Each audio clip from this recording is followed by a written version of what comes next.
Well, everyone knows that flowers are such a great way to add detail and attention to a celebration, and flowers that are made out of paper are incredibly on trend and can be very expensive, but I'm going to show you a way how it's easy, fabulous, fun, simple, and I got my partner Jen who's going to help me walk us through the entire process. Let's talk about that. Can I just show them first? Yeah, let's see them. All right, hold on. You hold this one. Okay.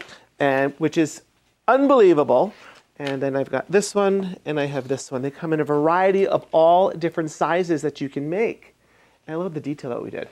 It's true. We just distressed inked some of the edges of these petals, but let's take a look at how you actually make these flowers.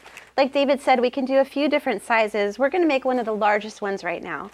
Time out, slow down. I want to walk it really slowly because I know a lot of people get nervous when they have to work with a lot of different things. It's a lot of pressure. So I want everyone to know that anyone, and I seriously mean everyone, can do this because it's not difficult, it's very affordable, it's tons of fun, and you can make something for anyone and for every celebration. So now, okay, now I'll let you step into the paper, the product, and the process. Let's do it.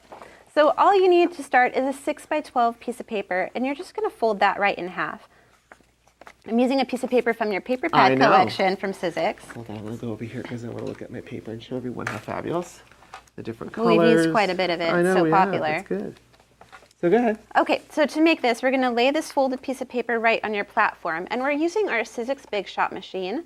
I'm going to use my magnetic platform, and that helps your dies actually stick in place. So if I lift this up, you can see that that's not going to go anywhere. That's going to stay right in place. I'm going to lay my die right down just a hair over that fold. That's called cutting on the fold. And we're going to finish our sandwich. Thank you. Thank you. It's a sandwich. The die goes on the inside like the jelly, and the blue on the outside is like the bread. And we're just going to roll this right through the machine. Super easy. Now, when we take out your die cut, you're going to see the whole reason why we folded that piece of paper to begin with. Check this out. We have an extended flower petal. Look how big of a piece of paper die cut that gives you. This is what gives you the ability to make such large-scale flowers. Right, and when they're looking at the product, is that on the outside of the packaging, it shows you right along the bottom, it shows you the size of the flower that you'll be getting based upon the die that you're going to be purchasing. So they come in a variety of different patterns and also different sizes.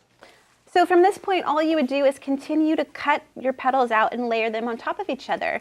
A lot of different petal sizes comes in each flower, along with something to help decorate the middle, the stamen for the middle of your flower. But you know what's interesting? Look at how much volume this flower has. So interesting, Jen. I love it. It's so interesting. But you got to show them how that happens. Look how flat this is. How does this happen? I don't know. There's some kind of curling tool that I created and kind of makes the process a little bit more unique. You're just brilliant. I know. So show them how to make it come to life. This, my friends, is the Sizzix Crease and Curl tool. And this is how you make your flowers come to life. Let's do a little demo to show you how that works. So I'm going to take my cutting pad and use it as a straight edge. This end right here is a scoring tool, and I'm just going to create a score line right down the center of my petal. Now you notice the slot right here, that is how you create all of the volume in your flower. It's very simple. All you do is insert your paper into the slot, turn the tool, and pull it out.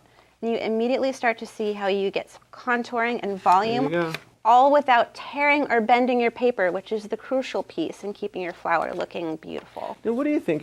When you're curling the paper, so give them a tip because on this particular one, it was all accented and added some color. Do you think it's important to add the color then curl or curl then color? I think I would add the color and then I would curl it. After it's dry, just give it a curl. I think that once you have the volume on, you probably have a hard time kind of laying it down and getting your distress ink on there. It'd probably ruin your volume. I would do that last. There you go. So the trick to this is that as many petals as you make, you keep layering and layering and layering and layering and changing the size, and then you're beginning to build your flower. It's beautiful. It's a very simple, easy process for something that's very popular and beautiful. Yes. So flower trends, on trend, easy to do, accessible, and you know what? Have a great time doing it because flowers are beautiful. They make people smile.